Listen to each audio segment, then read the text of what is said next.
Radhe your most wanted भाई, जिसकी hybrid release industry के लिए एक गेम चेंजर सोची जा रही थी, लेकिन अफसोस सलमान की फिल्म ने काफी मामलों में लोगों से लेकर ओटीटी प्लेटफॉर्म तक को डिसअपॉइंट किया है। क्यों और कैसे, तो चलिए आपको बताते हैं।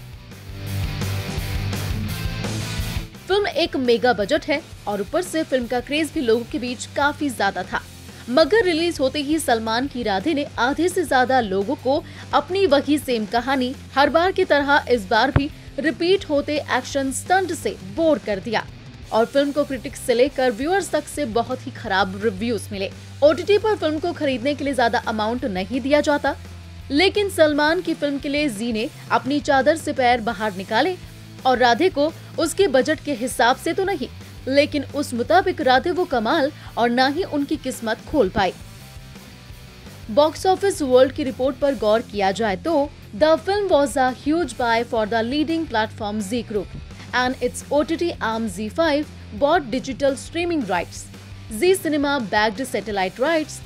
Zee Music retained music rights and Zee Studios kept theatrical exploitation rights. With such a massive punt on one single film with a price over Indian rupees 230 crore, it was always a risky proportions. The PR films of Salman Khan Films and Zee Studio flaunted all kinds of funny figures from its digital premiere in order to claim success, but the cat is finally out of the bag. यानी कि भले ही starting में film के OTT आंकड़ों को flaunt किया गया हो, लेकिन सच्चाई यही है कि राधे सक्सेसफुल नहीं हो पाई। जिस फिल्म पर जी ने अपना इतना टाइम और पैसा लगाया, उस फिल्म से उन्हें मुट्ठी भर भी सब्सक्राइबर्स नहीं मिल पाए। सिर्फ देश में ही नहीं बल्कि ओवरसीज मार्केट में भी अब सलमान की राधे का जलवा ठंडा पड़ना शुरू हो गया है और विदेशों से भी सलमान की फिल्म की कमाई घटती जा रही है। अब ऐसे में सलमान की राधे का नुकसान और दूसरी बिग बजट मूवीज को भरना पड़ सकता है। वो कैसे? ओटीटी प्लेटफॉर्म्स का खुद भी यही मानना है कि बिग बजट मूवीज सिनेमा घरों के लिए बनी है, क्योंकि वो फिल्म के लिए हाई फाई बजट जितना रेवेन्यू उन्हें दे नहीं पाएंगे। लेकिन राधे के मामले में ये रिस्क फिर भी लिया गया। लेकिन अब जब राधे से भी ओटीटी का कोई फायदा नहीं हुआ, तो ऐसे में सूर्यवंशी 83 जैसी मेगा बजट की फिल्मों को ओटीटी पर बेस्ट डील नहीं मिल पाएगी।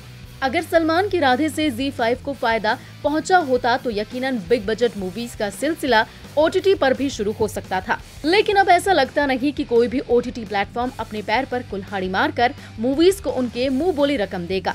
हालांकि अक्षय की सूर्यवंशी और रणबीर की 83 ओटीटी पर ही रिलीज होगी, इस पर अभी तक कोई कंफर्मेशन तो सामने नहीं आई है।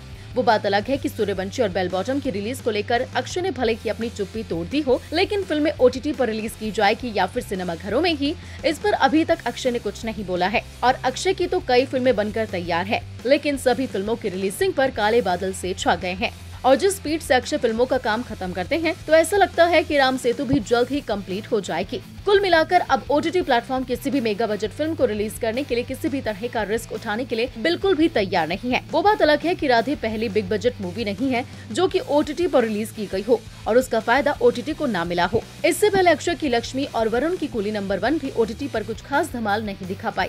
इससे अब एक चीज तो साफ हो गई है कि ओटीटी पर रिलीज होना, खासकर उन बड़ी फिल्मों के लिए जो अपनी मूवीज के लिए अच्छी खासी डील की तलाश कर रहे हैं, वो शायद ही उन्हें अब मिल पाएगी।